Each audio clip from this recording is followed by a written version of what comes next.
দুনিয়ার বুকে যদি কেউ গরিব হয় তো তার কোনো না কোনোভাবে কেটেই যায়, দিন আটকে থাকে না, হয়তো কষ্ট হয় কিন্তু দিন পার হয়ে যায়।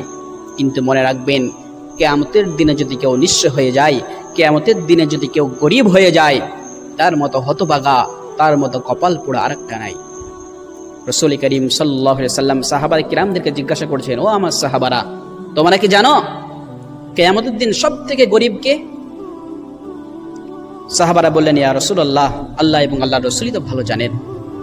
হুজুর করিম সাল্লাল্লাহু আলাইহি ওয়াসাল্লাম বললেন, কিয়ামতের দিন সবথেকে নিঃস্ব, সবথেকে গরিব ওই ব্যক্তি হবে যে ব্যক্তি অঢল নেকি নিয়ে কিয়ামতের দিন উপস্থিত হবে।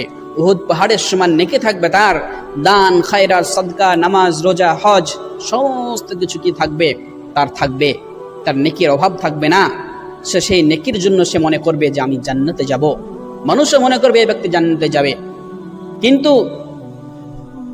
তার পরিণতি হবে, দুনিয়ার বুকে কাউকে গালি দিয়েছিল, দুনিয়ার বুকে কারোর হক নষ্ট করেছিল, দুনিয়ার বুকে এতিমের হক মেরে খেয়েছিল, দুনিয়ার বুকে ভাইয়ের হক মেরে খেয়েছিল, দুনিয়ার বুকে বোনের হক মেরে খেয়েছিল, দুনিয়ার বুকে কর্মচারীর হক মেরে খেয়েছিল, যেভাবে পেরেছিল হক মেরে খেয়েছিল।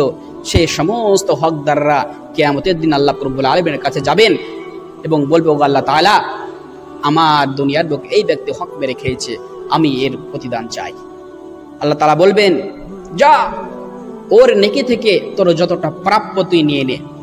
সেই ব্যক্তি তার প্রাপ্য নিয়ে নিবে, তার নেকি কমে যাবে। আরেকজন এসে আবার নিবে, তারও কমবে, কমতে কমতে কমতে কমতে এক পর্যায়ে এসে তার সমস্ত নেকি শেষ, কিন্তু হকদার এখনো শেষ হয় না। এতটাই সে অন্যায় কাজ করে গিয়েছে দুনিয়ার বুকে, হকদার ফুরাই না।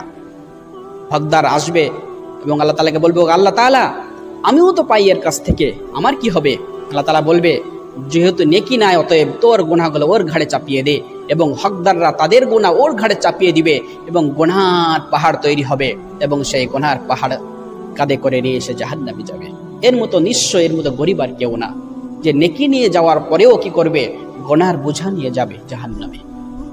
এজন্য আমরা আজকে দুনিয়ার বুকে যারা হয়তো ভাবছি নামাজ পড়ি, হয়তো আমি হজ করেছি, হয়তো আমি যাকাত দিই, হয়তো আমি রোজা রাখি, দান খায়রাত সাদকা করি, এমনি আমি জান্নাত চলে যাব না। এটা তো হুকুকুল্লাহ, হুকুকুল ইবাদ, বান্দার হক যদি নষ্ট করে থাকি, এখনই শুধরিয়ে নিই, ক্ষমা চেয়ে নিই, মাপ চেয়ে নিই, নচেত কিয়ামতের দিন বড্ড বড় ফেসে যাব আমরা। এজন্য হুকুকুল ইবাদ নষ্ট করা যাবে না। হুকুকুল ইবাদ থেকে আমরা সকলে প্রত্যেকেই যার হক নষ্ট করেছে তার কাছে ক্ষমা চেয়ে নিই।